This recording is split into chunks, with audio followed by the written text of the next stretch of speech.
ముందుగా స్మితా సబర్వాల్ గారు three questions వేశారు మనకి. ఫస్ట్ ఆఫ్ ఆల్ మీరు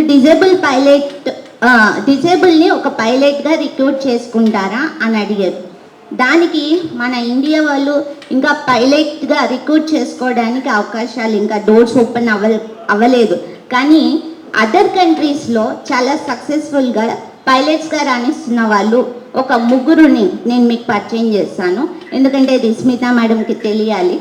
ముందుగా ఒకరు వచ్చేసి మన యుఎస్లో వచ్చేసి 2 చేతులు లేవు ఆమెకి, కానీ ఆమె కాళ్ళతో పైలట్గా రాణిస్తున్నారు, కాళ్ళతో ఎయిర్లైన్స్ నడుపుతూ.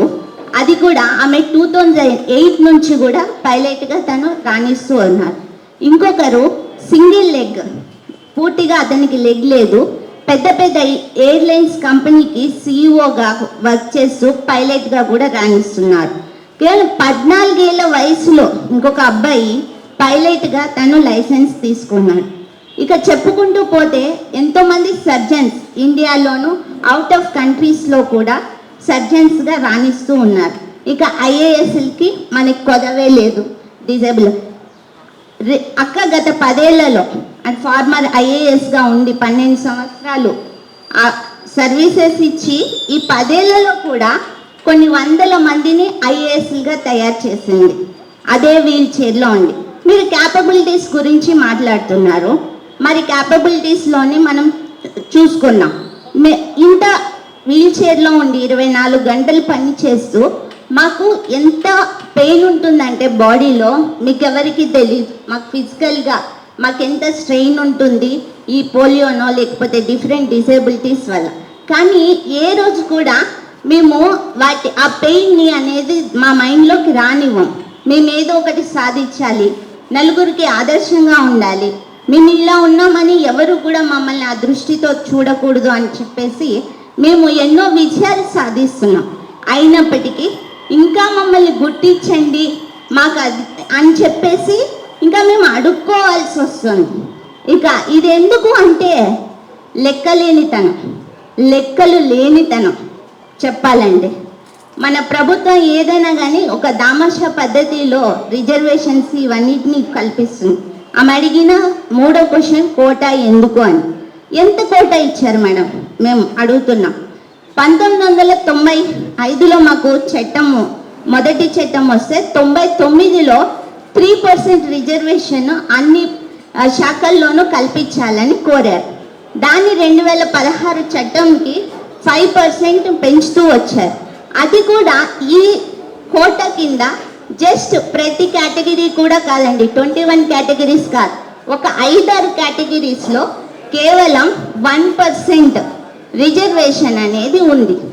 మనకి 2011 జనాభా లెక్కల ప్రకారమే 2.63 crores ఉంటే అందులో 5-10 lakhs సివిల్స్కి అప్లై చేస్తే కనుక ఒక 5-6 మంది కదండి. అంటే మీకు ఆ 5-6 మందిని కూడా వాళ్ళ పోటీ పడలేకపోతున్నారా? మీరు ఒకవేళ అలాంటి భయం మీకుంటే గనక స్మితా మేడం లాంటి మిగతా వాళ్ళు ఐఏఎస్లకు కూడా ఈ 5-6 జాబులు కూడా మాకు పోతున్నాయి అనే భయం ఉంటే మీరు డ్రాప్ అవ్వండి. మమ్మల్ని ఎందుకు మీ సంకుచిత స్వభావంతో మైండ్ సెట్ తోటి మాట్లాడి మమ్మల్ని అగౌరవపరిచి మాకున్న అవకాశాలను చెడగొడతారు. స్మితా మేడం గారు ముఖ్యంగా ఈ మా ట్వీట్ చేయడానికి ఒక బ్యాక్గ్రౌండ్ చూసుకుంటే గనక కార్తీక్ అనే ఒక మస్కులర్ డిస్ట్రోఫీ పర్సన్ 4 సార్లు, ఆయన సైంటిస్ట్, ఇప్పుడు 28 years, ఆయన 4 సార్లు సివిల్ అటెంప్ట్స్ ఇచ్చి కేవలం ఫిజికల్ ఫిట్నెస్ అనే ఒక దాని మీద ఆయన రిజెక్ట్ కాబడ్డాడు. అయితే ఈ సందర్భంలో ఇలా ఫేక్ డిజేబిలిటీని సర్టిఫికేట్స్ తోటి వెళ్తున్న వాళ్ళ గురించి ఆయన ఆవేదన వ్యక్తం చేస్తూ వీళ్ళంటి వాళ్ళ వల్లే మాలాంటి వాళ్ళకి అవకాశాలు రావడం లేదు అని పత్రికాముఖంగా తన ఆవేదన వ్యక్తం చేస్తే దాన్ని ఉద్దేశిస్తూ ఈమె ఫిజికల్ ఫిట్నెస్ ఖచ్చితంగా కావాల్సిందే ఐఏఎస్ ఐపీఎస్ లాంటి జాబులకి అని ఈమె ట్వీట్ చేశారు. మీరు ఫిజికల్ ఫిట్నెస్ అనేది మాకు ఈ కోట ఇచ్చి 25 years అయ్యింది. ఏది అత్యున్నత న్యాయస్థానం సుప్రీంకోర్టు. అంటే మీరు చట్టం వద్దంటున్నారా? ఒక చట్టాన్ని ఇంప్లిమెంట్ చేసే అధికారిగా ఉండి కూడా మీరు చట్టాన్ని వద్దంటే రాజ్యాంగాన్ని, మన భారతదేశ ఈ చట్టాలని అవమానించినట్టే, సుప్రీంకోర్టుని అవమానించినట్టే. దీనికి మేము ఈ సందర్భంగా కోరుతున్నది ఏంటంటే, మీరు వెంటనే బహిరంగ క్షమాపణ చెప్పాలి కమ్యూనిటీకి. మీ వాక్యాల్ని వెనక్కి తీసుకోవాలి.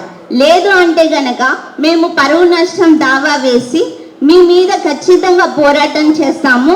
అది ఎంతవరకు వెళ్ళినా సరే మేము దానికి సిద్ధమని తెలియజేస్తున్నాం. ఈ వివక్షతను మేము చాలా తీవ్రంగా ఖండిస్తున్నాం.